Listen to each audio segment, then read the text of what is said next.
1월 26일 화요일, 오늘의 말씀은 누가복음 9장 1절로 17절입니다.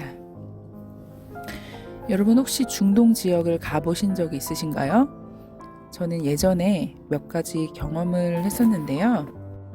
사람들이 낯선 사람들에게도 참 호의적이다라는 생각을 하게 되었습니다. 그들의 문화 자체가 낯선 이를 반기고 환대하는 문화였기 때문이죠. 물론 요즘에는 워낙 세계화가 되고 문화가 조금씩 바뀔 수도 있는데 몇 년 전까지만 해도 좀 더 환대의 문화가 있었던 것 같아요. 제가 비행기를 타고 선교 목적으로 중동의 어느 지역으로 가는데 그때 옆에서 그 나라 사람이 앉아 있었습니다. 그 옆자리에. 그리고 이제 몇 마디를 어떻게 우연히 나누게 되었는데 뭐 얘기하다가 갑자기 자기네 집으로 놀러 오라는 거예요. 그래서 놀러 오라고? 뭐지? 테러리스트인가? 물론 여성분이었는데. 근데 이제 나중에 알고 보니까 그들의 문화 자체가 낯선이도 굉장히 환대하는 그런 문화였다는 거죠. 물론 그들은 아무리 친해져도 복음은 전혀 받아들이지 않습니다. 그들의 종교는 이슬람이잖아요. 그래서 복음을 전혀 받아들이지 않는다고 또 선교사님께서 자신의 경험으로 또 얘기를 해주시더라고요. 문화는 그저 문화일 뿐이다 라는 것이죠. 오늘 말씀에 이 중동 지역의 환대 문화에 대한 이야기가 나옵니다. 이제 예수님께서는 12 제자를 모아서 귀신을 제어하고 병을 고치는 능력, 권위를 또 주시고 하나님 나라를 전파하고 앓는 이들을 고치게 하려고 전도 여행을 보내시죠. 여행을 위해서 지팡이, 배낭, 양식, 돈, 그리고 2벌 옷을 가지고 가지 말라고 하시며 어느 집에 들어가든지 잠시 머물고 다른 곳으로 이동하라고 하십니다. 또 누구든지 영접하지 아니하면 먼지를 발에서 떨어버리라고 말씀하시는데요. 이것은 그 당시의 문화와 매우 밀접한 관계가 있어요. 중동 문화는 워낙 낯선 이들을 환대한다고 했잖아요. 옛날엔 더 환대했죠. 그래서 기본적으로 환대하는 문화 속에 예수님께서 사셨기 때문에 당연히 어느 곳에서나 제자들을 섬길 것을 아셨습니다. 그래서 지팡이, 배낭, 양식, 옷을 챙기지 말라고 하신 것이죠. 그러나 그럼에도 불구하고 호의적이지 않을 사람들이 있기 때문에 그들을 환대하지 않는 곳에서는 발에 먼지를 떨어버리라고 말씀하십니다. 사실 유대인은 이방 지역을 통과하고 나서 오염된 먼지를 거룩한 땅에 옮기지 않으려고 발에 먼지를 떨어버리는 행위를 했어요. 이게 무슨 얘기냐면 유대인은 이방 땅을 부정하게 여긴 것입니다. 그러나 제자들은 부정과 정결의 기준이 혈통, 유대인이냐 아니냐 이 기준을 따른 것이 아니라 복음에 대한 기준으로 옮겨간 것이죠. 그렇게 예수님의 제자들은 전도 여행을 다니며 복음을 전하고 병을 고칩니다. 그런데 이 일을 듣고 분봉왕 헤롯이 당황해요. 그는 갈릴리 지역을 통치한 사람인데 이 일에 대한 보고를 받습니다. 그리고 헤롯은 예수님에 대해 알고 싶어요. 대중은 예수님을 선지자 요한이 살아났다고 하기도 하고 엘리야가 나타났다고 하기도 하며 옛 선지자 중 한 사람이 다시 살아났다고 생각합니다. 공통점은 예수님을 살아난 선지자로 이해하는 거죠. 헤롯은 자신이 요한을 죽였기 때문에 예수님이 요한은 아니라고 생각하지만 도대체 누구인가 알고 싶어 합니다. 예수님이 어떤 분이신지 그분을 알고 믿음과 순종의 태도로 메시지를 듣고 싶어 하는 것이 아니라 단순히 그냥 궁금한 거예요. 자신의 욕망과 호기심을 채우려고 하는 것이죠. 여러분, 복음도 마찬가지죠.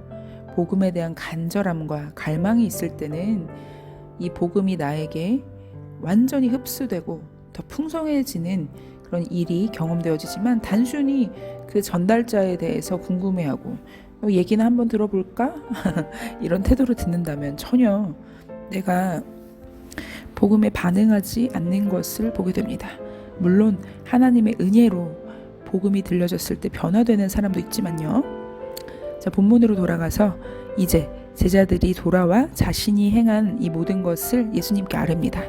근데 여러분, 성경을 읽다가 좀 변화된 부분이 발견하셨나요? 네, 제자들이라는 단어가 사도들로 변하였습니다. 자, 여러분, 이 사도는요, 아포스톨로스라고 헬라어로 이야기해요. 말 그대로 보냄을 받은 자들이에요. 예수님께서 제자들을 보냄 받았을 때 그들은 사도, 정말 보냄 받은 자들이 된 것이죠. 그래서 이제 그들이 예수님께 돌아와서 자신들의 행적을 아뢰입니다. 그리고 이제 제자들뿐만 아니라 무리들이 예수님을 따라서 말씀을 듣고자 또 치유받고자 따라왔는데요. 이제 점점 시간이 흐르고 날이 저물어서 빈들에 이렇게 그들이 놓이게 됩니다. 날이, 저 이 찬양이 꼭 생각나요. 이 본문을 볼 때. 날이 저물어 갈 때 빈들에서, 아시죠?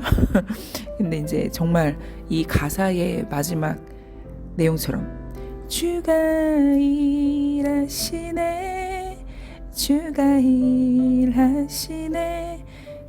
주님이 일하시는 장면이 바로 여기 나옵니다.